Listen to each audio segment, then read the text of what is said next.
एक पंडित जी रामायण कथा सुना रहे थे। लोग आते और आनंद विभोर होकर जाते। पंडित जी का नियम था, रोज कथा शुरू करने से पहले आइए हनुमंत जी विराजे ये कहकर हनुमान जी का आह्वान करते थे। फिर 1 घंटा प्रवचन करते थे। वकील साहब हर रोज कथा सुनने आते। वकील साहब के भक्तिभाव पर एक दिन तर्कशीलता हावी हो गई। उन्हें लगा कि महाराज रोज आइए हनुमंत जी विराजे ये कहते हैं तो क्या हनुमान जी सचमुच आते होंगे। वकील साहब ने पंडित जी से पूछ ही डाला, महाराज जी आप रामायण की कथा बहुत अच्छी कहते हैं, हमें बड़ा रुपए आता है, परंतु आप जो गद्दी प्रतिदिन हनुमान जी को देते हैं उस पर क्या हनुमान जी सचमुच विराजते हैं। पंडित जी ने कहा, हाँ, यह मेरा व्यक्तिगत विश्वास है कि राम कथा हो रही हो तो हनुमान जी अवश्य पधारते हैं। वकील ने कहा, महाराज ऐसे बात नहीं बनेगी, हनुमान जी यहाँ आते हैं इसका कोई सबूत दीजिए। आपको साबित करके दिखाना चाहिए कि हनुमान जी आपकी कथा सुनने आते हैं। महाराज जी ने बहुत समझाया कि भैया आस्था को किसी सबूत की कसौटी पर नहीं कसना चाहिए, ये तो भक्त और भगवान के बीच का प्रेम रस है, व्यक्तिगत श्रद्धा का विषय है। आप कहो तो मैं प्रवचन करना बंद कर दूं या आप कथा में आना छोड़ दो।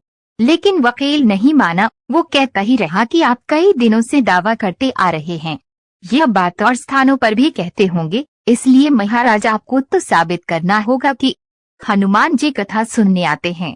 इस तरह दोनों के बीच वाद विवाद होता रहा। मौखिक संघर्ष बढ़ता चला गया। हारकर पंडित जी महाराज ने कहा, हनुमान जी हैं या नहीं उसका सबूत कल दिलाऊंगा।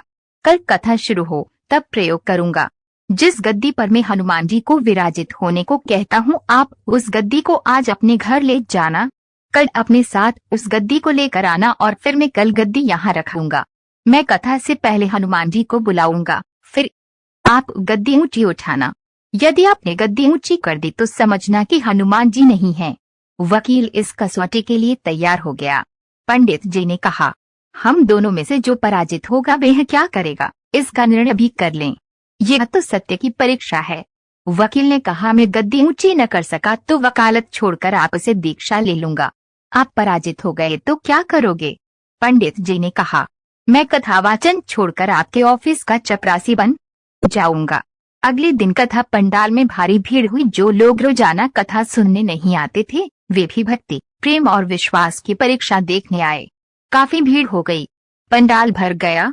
श्रद्धा और विश्वास का प्रश्न जो था। पंडित जी महाराज और वकील साहब कथा पंडाल में पधारे। गद्दी रखी गई। पंडित जी ने सजल नेत्रों से मंगलाचरण किया और फिर बोले, आइए हनुमंत जी विराजे। ऐसा बोलते ही पंडित जी के नेत्र सजल हो उठे। मन ही मन पंडित जी बोले, प्रभु आज मेरा प्रश्न नहीं बल्कि रघुकुल रीति की परंपरा का सवाल है।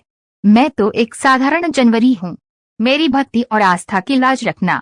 फिर वकील साहब को निमंत्रण दिया गया, आइए गद्दी ऊंची कीजिए। लोगों की आंखें जम गईं। वकील साहब खड़े हुए। उन्होंने गद्दी उठाने के लिए हाथ बढ़ाया पर गद्दी को स्पर्श भी न कर सके। जो भी कारण रहा, उन्होंने 3 बार हाथ बढ़ाया किंतु तीनों बार असफल रहे। पंडित जी देख रहे थे।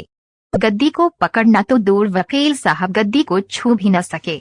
तीनों बार वकील साहब पसीने से तरबतर हो गए। वकील साहब पंडित जी महाराज के चरणों में गिर पड़े और बोले, महाराज गद्दी उठाना तो दूर, मुझे नहीं मालूम कि क्यों मेरा हाथ भी गद्दी तक नहीं पहुंच पा रहा है। मैं अपनी हार स्वीकार करता हूँ।